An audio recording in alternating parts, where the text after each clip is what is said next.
Welcome to Simplified UPSC by PPP, where we listen, learn, and grow together. Detailed notes in English and Hindi, plus practice questions for prelims and mains, only on our Telegram channel. Link in description. Want early access to all videos of this series? Join our paid Telegram group for just 499 rupees. One-time payment, lifetime access. WhatsApp now to join us. Simplified UPSC by PPP channel पर सभी का स्वागत है। आज हम भारतीय कानूनी व्यवस्था के एक बहुत ही महत्वपूर्ण आप कह सकते हैं स्तंभ पर चर्चा करने वाले हैं, भारतीय बार काउंसिल यानी bar council of India BCI. हाँ, और ये टॉपिक यूपीएससी की तैयारी के लिहाज से देखें तो खासकर गवर्नेंस और इंडियन पॉलिटी में बीसीआई का स्ट्रक्चर, उसके फंक्शंस और उसका पूरा रोल समझना बहुत जरूरी है। ये सीधे सीधे रूल ऑफ लॉ और एक्सेस टू जस्टिस जैसे जो कोर कॉन्सेप्ट्स हैं उनसे जुड़ा है। बिल्कुल। तो आज हमारी चर्चा का बेस है एम लक्ष्मीकांत की इंडियन पॉलिटी का चैप्टर 69। ये चैप्टर पूरी तरह बीसीआई पर ही है। हम कोशिश करेंगे कि इसकी स्थापना से लेकर इसके काम, इसमें क्या चैलेंजेस हैं, हर पहलू को ठीक से समझें, जैसे लक्ष्मीकांत समझाते हैं, एकदम फैक्चुअल प्रिसिजन और एनालिटिकल डेप्थ के साथ। तो चलिए शुरू करते हैं। चलिए, तो सबसे पहले इसकी जड़ें देखते हैं, मतलब इसकी स्थापना और संरचना। बीसीआई की कहानी, जैसा आपने कहा, एडवोकेट्स एक्ट 1961 से शुरू होती है। यही वो एक्ट है, वो बुनियाद है जिस पर बीसीआई खड़ा है। तो पहला सवाल यहीं से उठता है, खासकर मेंस के नजरिए से अगर सोचें कि आखिर एडवोकेट्स एक्ट 1961 के तहत बार काउंसिल ऑफ इंडिया को बनाने के पीछे मेन ऑब्जेक्टिव्स क्या थे, और इसकी जो कॉम्पोजिशन तय की गई वो भारत में लीगल प्रोफेशन के रेगुलेशन को कैसे दिखाती है। देखिए, 1961 से पहले क्या था कि भारत में वकीलों का रेगुलेशन थोड़ा फ्रैगमेंटेड था, मतलब अलग अलग हाई कोर्ट्स के अपने अपने नियम थे। तो सबसे बड़ा उद्देश्य था एक यूनिफाइड, मतलब एक अखिल भारतीय बार बनाना, एक सिंगल बॉडी जो पूरे देश के एडवोकेट्स के लिए प्रोफेशनल कंडक्ट और एटिकेट के स्टैंडर्ड्स तय कर सके, और साथ ही लीगल एजुकेशन के स्टैंडर्ड्स को प्रमोट करना, उन्हें बनाए रखना, ये भी एक बड़ा लक्ष्य था।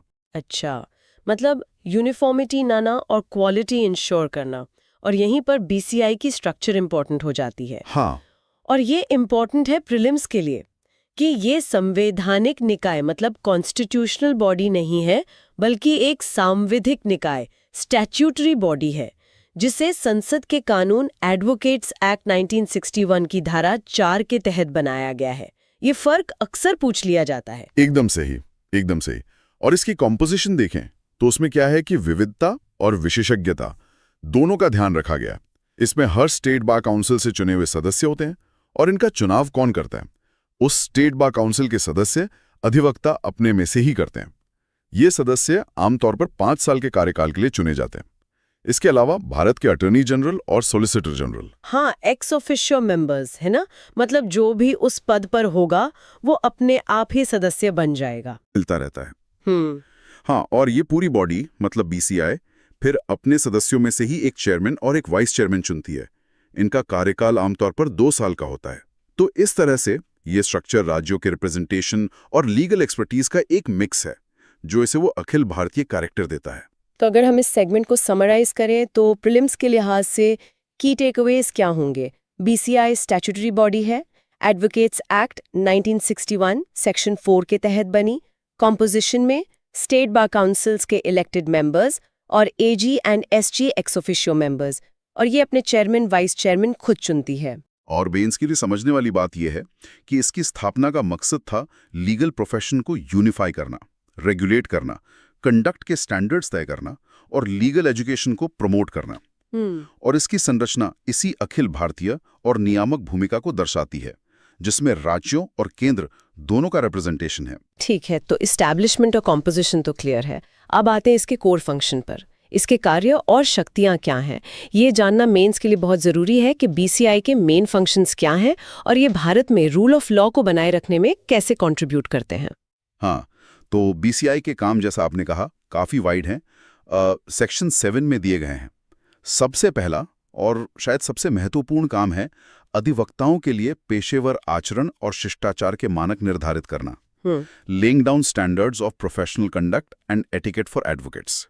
ये एक तरह से वो नैतिक कंपास है जो वकीलों को गाइड करता है। और अगर कोई वकील मतलब इन स्टैंडर्ड्स को वायलेट करता है तो? हाँ, वहीं पर बीसीआई की दूसरी बड़ी भूमिका आती है। वो है अनुशासनात्मक कार्रवाई, डिसिप्लिनरी प्रोसीडिंग्स के लिए प्रोसीजर तय करना।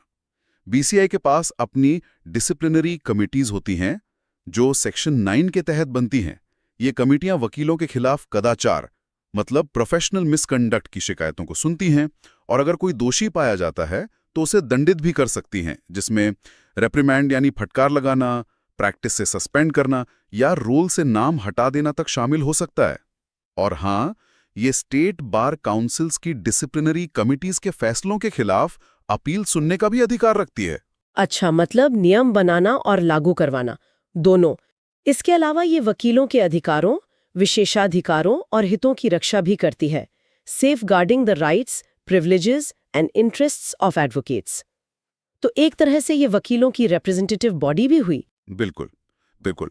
और इसका एक और बहुत बड़ा एरिया है लीगल एजुकेशन। बीसीआई कानूनी शिक्षा को बढ़ावा देती है और यूनिवर्सिटीज के साथ मिलकर लीगल एजुकेशन के स्टैंडर्ड्स तय करती है। Promoting legal education and laying down standards in consultation with universities. ये उन यूनिवर्सिटीज को मान्यता भी देती है जिनकी लॉ डिग्री वकील बनने के लिए क्वालिफिकेशन मानी जाएगी। अगर बीसीआई रिकॉग्निशन नहीं है तो आपकी लॉ डिग्री आपको भारत में प्रैक्टिस नहीं करने देगी। तो लॉ कॉलेजों की क्वालिटी कंट्रोल? हाँ, और हाँ, ये स्टेट बार काउंसिल्स के कामकाज पर भी नजर रखती है, मतलब जनरल सुपरविजन और कंट्रोल रखती है। स्टेट बार काउंसिल्स जो नियम बनाती हैं उनको अप्रूव करती हैं। गरीबों तक कानूनी सहायता, लीगल एड पहुंचाने के लिए योजनाएं बनाना, उनका आयोजन करना, ये भी इसके कामों में शामिल है। और साथ ही लॉ रिफॉर्म्स को प्रमोट करना भी। और इन सब कामों को करने के लिए बीसीआई के पास पावर्स भी होंगी, खासकर नियम बनाने की शक्ति, रूल मेकिंग पावर। हाँ, बिल्कुल। एडवोकेट्स एक्ट का सेक्शन 49 बीसीआई को बहुत सारे मामलों पर नियम बनाने की काफी वाइड पावर देता है। जो नियम admission, enrolment, professional conduct, disciplinary proceedings, legal education, elections, funds का मैनेजमेंट जैसे कई पहलुओं को कवर करते हैं।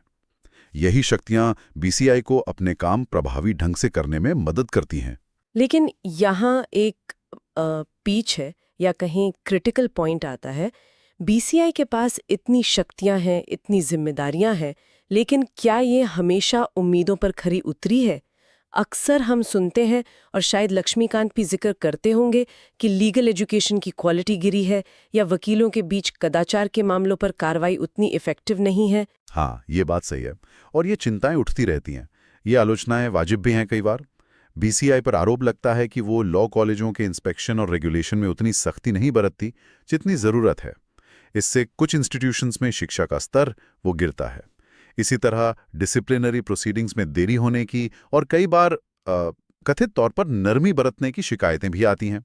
ये चुनौतियां बीसीआई की इफेक्टिवनेस पर सवाल उठाती हैं। तो मतलब बीसीआई को एक बैलेंस साधना होता है। बिल्कुल। वकीलों के राइट्स भी प्रोटेक्ट करने हैं और उनके कॉन्डक्ट को रेगुलेट भी करना है। ये तो काफी मुश्किल काम है। बिल्कुल। रोल सिर्फ रेगुलेटर का नहीं है, बल्कि लीगल प्रोफेशन के संरक्षक और प्रोमोटर का भी है। इन दोनों भूमिकाओं में संतुलन बनाए रखना और बदलते समय के साथ खुद को अडेप्ट करना बीसीआई के लिए एक कंटिन्यूअस चैलेंज है। तो इस सेगमेंट के की पॉइंट्स क्या हुए?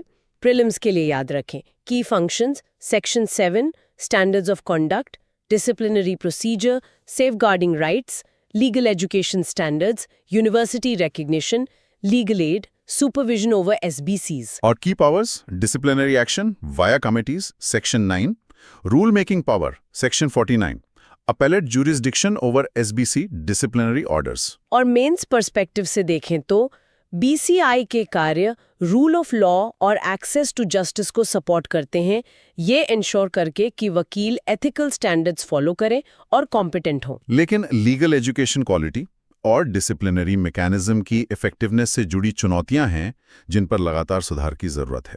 बीसीआई को अपनी रेगुलेटरी और प्रमोशनल भूमिकाओं के बीच बैलेंस बनाना होता है। चलिए अब लीगल एजुकेशन वाले पहलू पर थोड़ा और फोकस करते हैं। ये यूपीएससी मेंस के लिए भी काफी रेलेवेंट टॉपिक है। सवाल ये बनता है कि भारत में कानूनी शिक्षा के मानकों को बनाए रखने और कानूनी पेशे की गुणवत्ता को बढ़ाने में बीसीआई की कॉन्क्रीट भूमिका क्या है और इस संबंध में किन रिफॉर्म्स की जरूरत महसूस की जा रही है। तो जैसा हमने पहले कहा, बीसीआई यूनिवर्सिटीज के साथ मिलकर लीगल एजुकेशन के स्टैंडर्ड्स तय करती है। ये लॉ कॉलेजों का इंस्पेक्शन करती है ताकि ये पक्का हो सके कि उनके पास ठीक-ठाक इंफ्रास्ट्रक्चर, फैकल्टी और रिसोर्सेज हैं या नहीं। बीसीआई लीगल एजुकेशन रूल्स बनाती है जो curriculum, teaching methods, examination systems वगैरह को गवर्न करते हैं। और वो ऑल इंडिया बार एग्जामिनेशन AIB, वो भी तो बीसीआई कंडक्ट करती है ना? हाँ, AIB तो एक बहुत ही इम्पॉर्टेंट स्टेप है बीसीआई का। ये परीक्षा 2010 में शुरू हुई थी। अब किसी भी नए लॉ ग्रेजुएट को स्टेट बार काउंसिल में एनरोल होने के बाद प्रैक्टिस करने का सर्टिफिकेट ऑफ प्रैक्टिस पाने के लिए AIB पास करना कंपलसरी है। इसका मकसद ये है कि वकालत शुरू करने वाले हर व्यक्ति के पास प्रैक्टिस करने के लिए एक basic minimum level of competence हो। ये प्रीलिम्स के लिए एक ज़रूरी फैक्ट है, बहुत इंपॉर्टेंट। तो AIB एक तरह का क्वालिटी चेक हुआ एंट्री लेवल पर। इसके अलावा BCI continuing legal education CLE कार्यक्रमों को भी प्रमोट करती है ताकि जो वकील प्रैक्टिस कर रहे हैं वो भी अपनी नॉलेज और स्किल्स को अपडेट रख सके। सही कहा, लेकिन सुधारों की गुंजाइश तो देखिए हमेशा रहती है। लीगल एजुकेशन के फील्ड में जो मेन कंसर्न्स हैं वो हैं, पहला करिकुलम मॉडर्नाइजेशन। क्या हमारा लॉ सिलेबस आज की ज़रूरतों जैसे टेक्नोलॉजी लॉ है, international trade law, environmental law, इन सब के हिसाब से अपडेटेड है? दूसरा, प्रैक्टिकल ट्रेनिंग। अक्सर ये कहा जाता है कि लॉ स्कूलों में थ्योरेटिकल नॉलेज पर ज़्यादा जोर रहता है और प्रैक्टिकल स्किल्स जैसे ड्राफ्टिंग, प्लीडिंग, क्लाइंट काउंसलिंग, इन पर कम। मूट कोर्ट्स, इंटर्नशिप्स कितने इफेक्टिव हैं? तीसरा, फैकल्टी क्वालिटी। अच्छे और अनुभवी टीचर्स की कमी भी कई लॉ कॉलेजों में एक समस्या है। चौथा, एक्रेडिटेशन। लॉ कॉलेजों के मूल्यांकन के लिए एक ज़्यादा रोबस्ट और ट्रांसपेरेंट सिस्टम की ज़रूरत है। और पांचवा, टेक्नोलॉजी इंटीग्रेशन। आज के लीगल रिसर्च, केस मैनेजमेंट और कोर्ट्स के ज़माने में लीगल एजुकेशन में टेक्नोलॉजी का इंटीग्रेशन बहुत ज़रूरी हो गया है। हाँ, और ये सारे मुद्दे तो सीधे सीधे हमारे जस्टिस डिलीवरी सिस्टम की एफिशिएंसी और इफेक्टिवनेस से जुड़े हैं, है ना? अगर वकील अच्छी तरह ट्रेन्ड और कॉम्पिटेंट नहीं होंगे तो न्याय मिलने में देरी होगी और उसकी क्वालिटी भी अफेक्ट होगी। तो बीसीआई से उम्मीद की जाती है कि वो इन सुधारों को लागू करवाने में एक्टिव रोल निभाएं। बिल्कुल, बीसीआई को यूनिवर्सिटीज के साथ, सरकार के साथ मिलकर काम करना होगा ताकि लीगल एजुकेशन को और ज्यादा रेलेवेंट, प्रैक्टिकल और हाई क्वालिटी बनाया जा सके। AIB अपनी जगह ठीक है, लेकिन वो पूरी प्रॉब्लम का सॉल्यूशन नहीं है। असली सुधार तो लॉ स्कूलों के लेवल पर ही लाना होगा। तो इस सेगमेंट का सार निकालें तो प्रीलिम्स के लिए बीसीआई की भूमिका, inspection of colleges, setting standards, legal education rules, conducting AIB जो सर्टिफिकेट ऑफ प्रैक्टिस के लिए अनिवार्य है, प्रोमोटिंग CLE फैशन की क्वालिटी बनाए रखने में सेंट्रल है। AIB कॉम्पिटेंस एंश्योर करने के लिए एक की इनिशिएटिव है, लेकिन curriculum modernisation, practical training, faculty development, accreditation और टेक्नोलॉजी इंटीग्रेशन में बड़े सुधारों की जरूरत है ताकि आज के चैलेंजेस को मीट किया जा सके। लीगल एजुकेशन की क्वालिटी सीधे जस्टिस डिलीवरी सिस्टम को इम्पैक्ट करती है। तो कुल मिला के हमने देखा कि bar council of India advocates act 1961 के तहत बनी एक बेहद शक्तिशाली और प्रभावशाली स्टैट्यूटरी बॉडी है।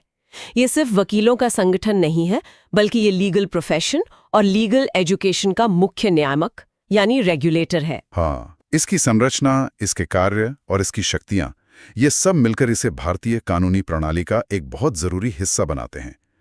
ये प्रोफेशनल स्टैंडर्ड्स तय करने से लेकर डिसिप्लिनरी एक्शन लेने, लीगल एजुकेशन को शेप करने और वकीलों के हितों की रक्षा करने तक कई महत्वपूर्ण भूमिकाएं निभाता है। और ये भी याद रखना जरूरी है कि ये सिर्फ एक रेगुलेटर नहीं है, बल्कि अधिवक्ताओं के अधिकारों और विशेषाधिकारों का रक्षक भी है और देश में लीगल एड और लॉ रिफॉर्म्स को बढ़ावा देने में भी कंट्रीब्यूट करता है। बिल्कुल, ये एक कॉम्प्लेक्स बॉडी है जिसके सामने कई चुनौतियां हैं, लेकिन भारतीय लोकतंत्र और न्याय व्यवस्था में इसकी भूमिका अनडिनाइबली महत्वपूर्ण है। और जाते जाते एक सवाल छोड़ जाते हैं लिसनर्स के लिए।